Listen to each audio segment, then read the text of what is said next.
Assalamualaikum warahmatullahi wabarakatuh. Kami dari kelompok 9 akan mempresentasikan materi statistika bab probabilitas.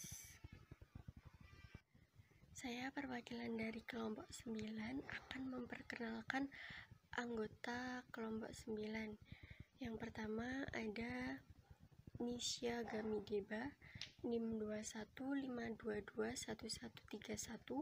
Kemudian yang kedua ada Sandi Maulana Pahlevi, NIM 2152211141. Kemudian yang ketiga ada Rini Nur Alfi, NIM 21521159. Dan yang terakhir ada saya sendiri, yaitu Aulia Rahmawati, NIM 2152211156. Definisi analisis data berkala. Nah, analisis data berkala dapat didefinisikan bahwa data yang dikumpulkan dari waktu ke waktu untuk menggambarkan perkembangan suatu kegiatan. Kemudian tujuan dari analisis data berkala yaitu untuk mengetahui perkembangan suatu beberapa kejadian serta hubungan atau pengaruhnya terhadap kejadian lainnya. Selain itu, dengan data berkala kita juga bisa membuat ramalan berdasarkan garis tren. Kemudian ada klasifikasi data berkala. Nah, klasifikasi ini terdapat 4 klasifikasi data berkala. Yang pertama ada gerakan tren jangka panjang. Nah, gerakan ini diartikan suatu gerakan yang menunjukkan arah perkembangan secara umum. Nah, gerakan ini cenderung naik atau turun. Contohnya pada layar berikut. Di sebelah kanan ini merupakan contoh tren turun dan di sebelah kiri merupakan contoh tren naik. Kemudian yang kedua ada gerakan atau variasi siklis. Gerakan atau variasi siklis ini dapat diartikan bahwa gerakan atau variasi jangka panjang di sekitar garis tren. Ini berlaku untuk data tahunan. Contohnya pada layar berikut grafik 6.3. Bentuk klasifikasi data berkala yang selanjutnya ada gerakan atau variasi musiman, seasonal movement or variation. Itu merupakan gerakan di mana mempunyai pola tetap dari waktu ke waktu. Misalnya itu menurunnya harga beras pada waktu panen. Dan klasifikasi yang terakhir ada gerakan atau variasi yang tidak teratur, irregular or random movement. Itu merupakan suatu gerakan atau variasi yang sporadis sifatnya. Misalnya naik atau turunnya produksi padi akibat datangnya banjir yang tidak teratur.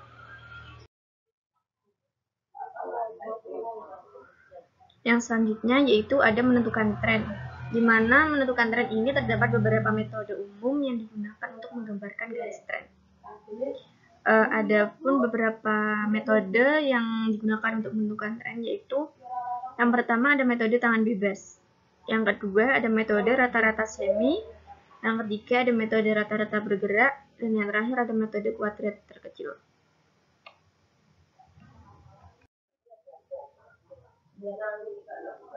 Ini penjelasan dari metode yang pertama, yaitu metode tangan bebas, di mana metode tangan bebas ini ada langkah-langkah untuk menentukan garis tren. Di antaranya yang pertama yaitu membuat sumbu tegak Y dan sumbu mendatar X. Kemudian membuat scatter diagram, yaitu di mana kumpulan titik-titik koordinat X dan Y. X-nya itu sama dengan variabel waktu. Nah, selanjutnya itu dengan menjalankan observasi atau pengamatan langsung terhadap bentuk scatter diagram dengan menarik garis yang mewakili atau paling tidak itu mendekati semua titik koordinat yang membentuk diagram pencar. Nah, cara menarik garis tren dengan tangan bebas ini merupakan cara yang paling mudah, tetapi ini memiliki sifat yang sangat subjektif. Dimana ini maksudnya kalau misal ada lebih dari satu orang diminta untuk menarik garis tren dengan cara ini, maka akan diperoleh garis tren lebih dari satu juga. Sebab masing-masing orang ini mempunyai pilihan tersendiri sesuai dengan anggapannya, di mana garis mewakili diagram pencar tersebut. Nah, berikut ada contoh garis tren dari metode tangan bebas, di mana yang gambar kanan bawah sebelah kiri itu ada tren jangka panjang, gerakan siklis, dan musiman. Nah, yang sebelah kanan itu ada tren jangka panjang dengan gerakan siklis, musiman, dan acak.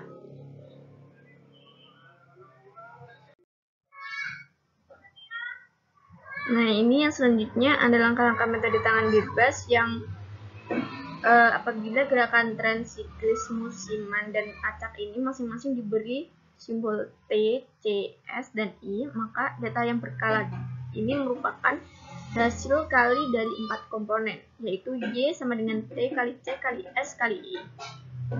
Ada juga ahli statistik yang menganggap bahwa data berkala itu merupakan hasil penjumlahan dari 4 komponen, yaitu Y sama dengan T plus C plus S plus I.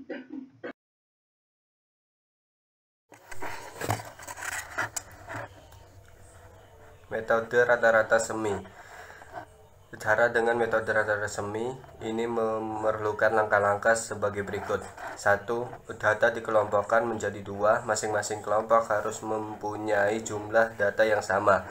Kalau ada 10 data masing-masing 5, 6 data dikelompokkan menjadi 2 dengan jumlah masing-masing 3. Kalau datanya ganjil, hilangkan 1, yaitu yang di tengah. 9 data masing-masing 4, 9 data dikelompokkan menjadi 2 dengan jumlah masing-masing 3 dan lainnya sebagainya.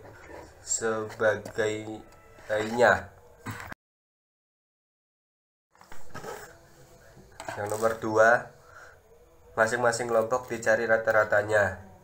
Yang ketiga, titik abses harus dipilih dan variabel X yang berada di tengah masing-masing kelompok atau tahun atau waktu yang di tengah. 4. Titik koordinatnya dimasukkan ke dalam persamaan Y sama dengan A plus B X. Untuk menghitung A dan B, Y1 dan Y2 dipergunakan sebagai nilai Y.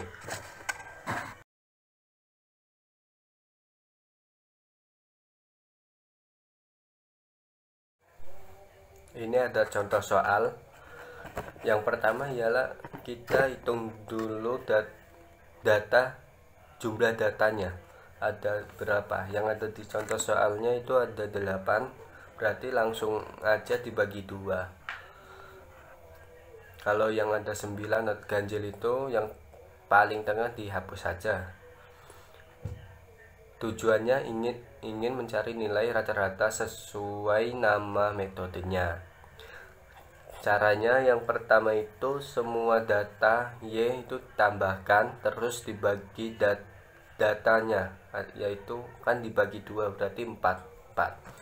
Sini ada 10.164,9 tambah 11.169,2 12.054,6 12.325,4 itu disama dengan jumlahnya 45.714,1 dibagi 4 datanya tadi sama dengan 11.428,5.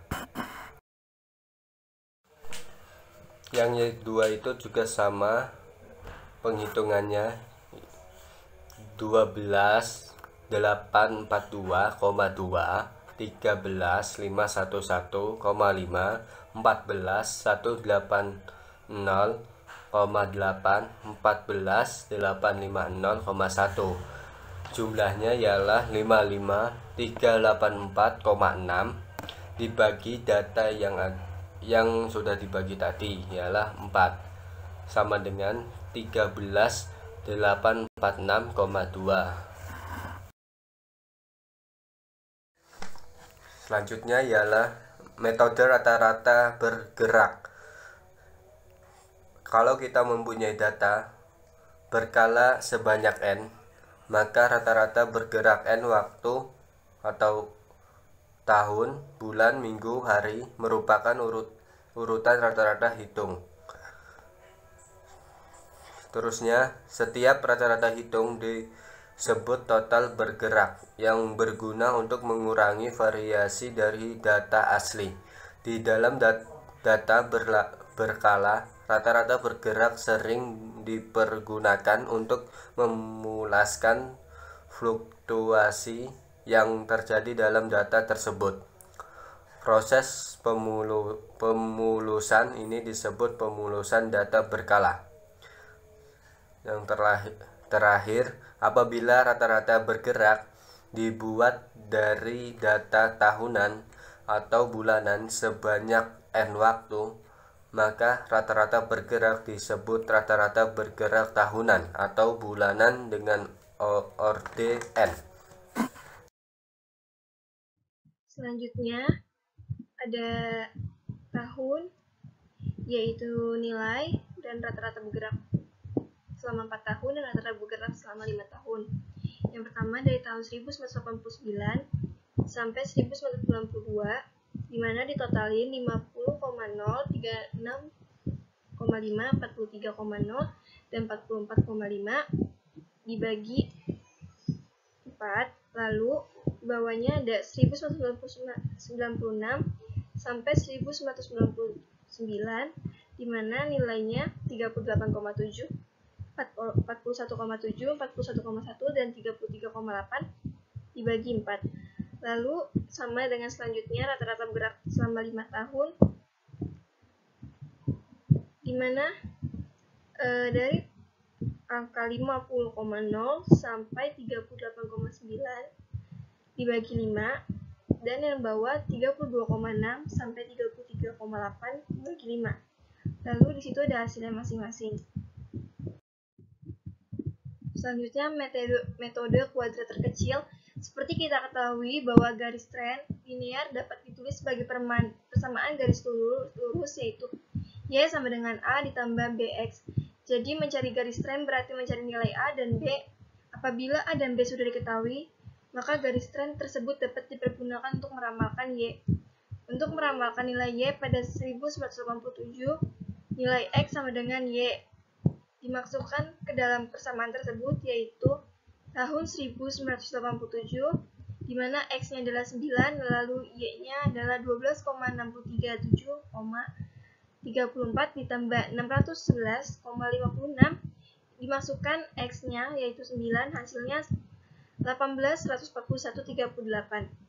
Jadi ramalan produk domestik bruto atau disebut dengan PDB pada tahun 1987 adalah 18.141,8 miliar.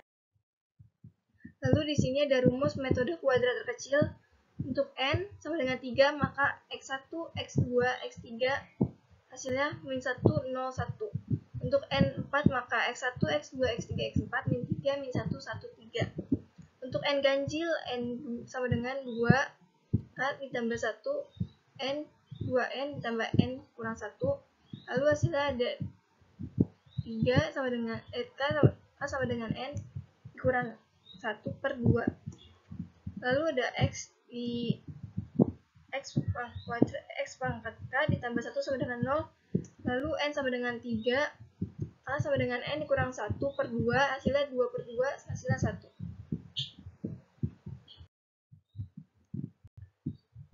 Terima kasih. Kurang lebihnya mohon maaf. Wassalamualaikum warahmatullahi wabarakatuh.